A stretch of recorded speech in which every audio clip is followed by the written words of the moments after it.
Good day, people of YouTube. What's going on? It is AK, owner of eXtremeAzure Productions here, and today I'm bringing you an X React video presentation. And this one is pretty interesting because the rumors that have now sprouted about the NX are really deep stuff, and this is coming from a source who has had a very credible history attached to his name.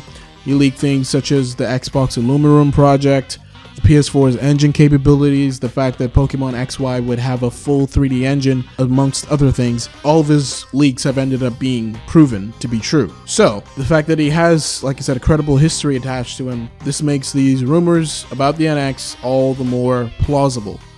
Now, of course, I'm still going to end up taking this with a grain of salt because it's still a rumor, and until Nintendo actually comes out and says anything, these will continue to be treated as rumors. But like I said, considering his history, this could very much well end up being the case.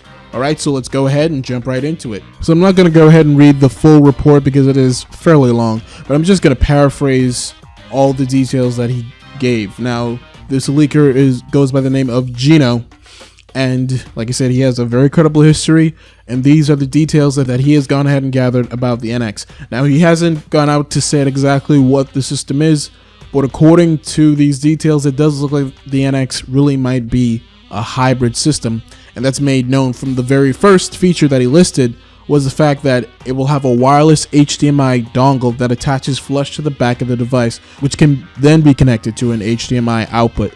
Now, basically what this means is that this is similar to that of something like the Chromecast or Amazon Fire TV Stick, where the data is being held on that little device and you just plug it into the TV and everything is displayed on the TV, which is pretty cool. So the fact that this is now being incorporated to a console, that definitely helps, because that means that the NX can be a handheld system with the capabilities of a home console system. And that is supported by the fact that he also went to mention the system's power. It's a level of power, which he describes as being somewhere close to that of the Xbox One, which is pretty decent to say the least, but I'm going to get into that a little later.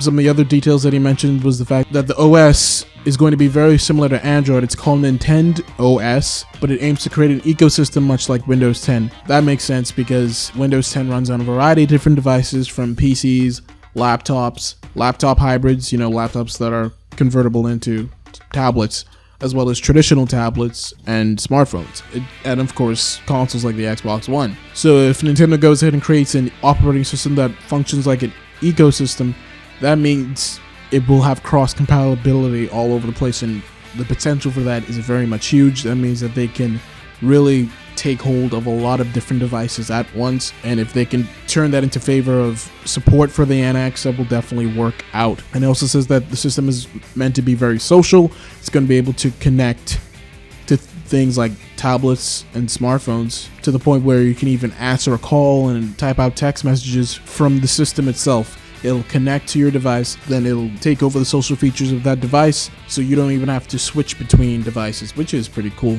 Now, the thing you mentioned about the power, about it being similar to that of the Xbox One, that is pretty interesting. I mean, it's not that impressive as far as today's standards are, simply because of the fact that smartphones and tablets have gotten really powerful over the last couple of years. We have phones and tablets that have 8 cores, quad HD displays. They have about 4 to 5 gigs of RAM, stuff like that, which is all really, really good.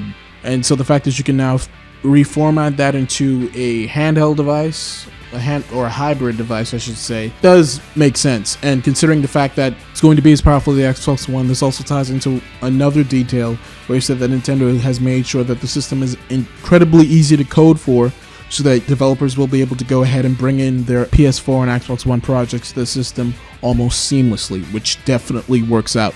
That's the one thing that stopped developers from almost 20 years ago from bringing their games to Nintendo systems, is primarily because there's always been a catch.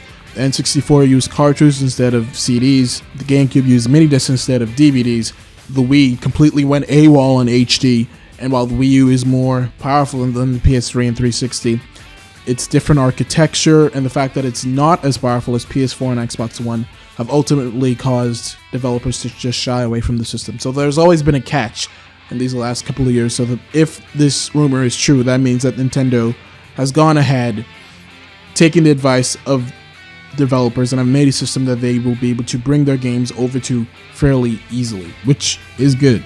Now, my thoughts on the system's power kind of tie in with another video that I did earlier, talking about should Nintendo focus on making the NX a more powerful system or more affordable system. And I mentioned the fact that if they go ahead and try and make it a more affordable system, then that means that they would keep the power down similar to what we already have, and that'll work out because that means developers would be able to bring their games over fairly easily.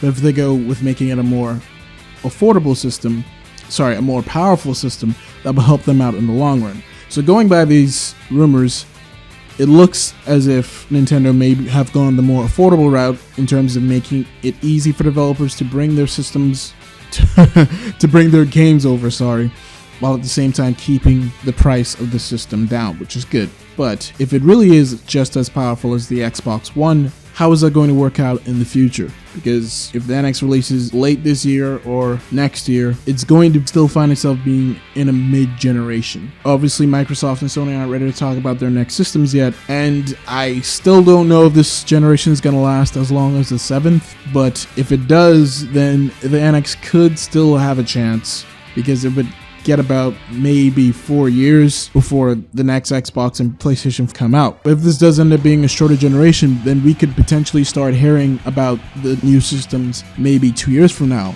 the earliest.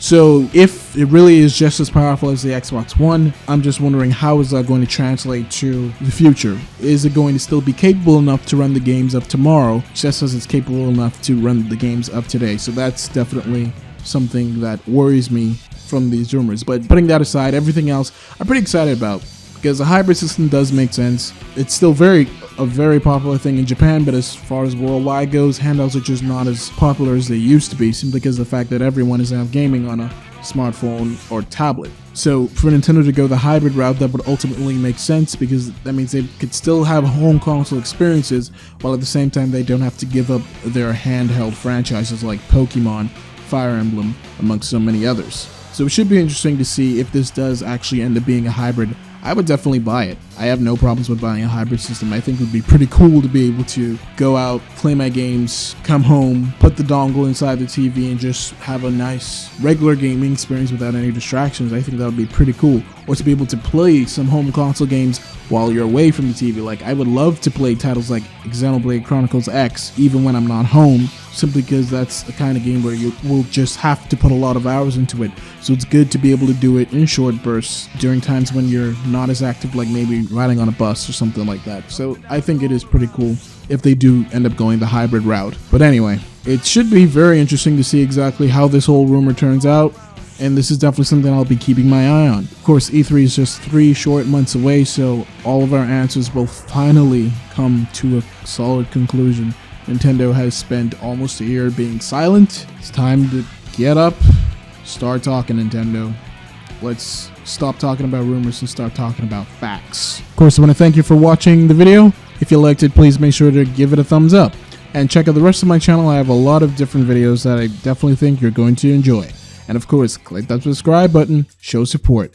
Until next time, guys, hope you have a great one, and I will see you later. This has been AK of eXtremeAzure Productions, signing off.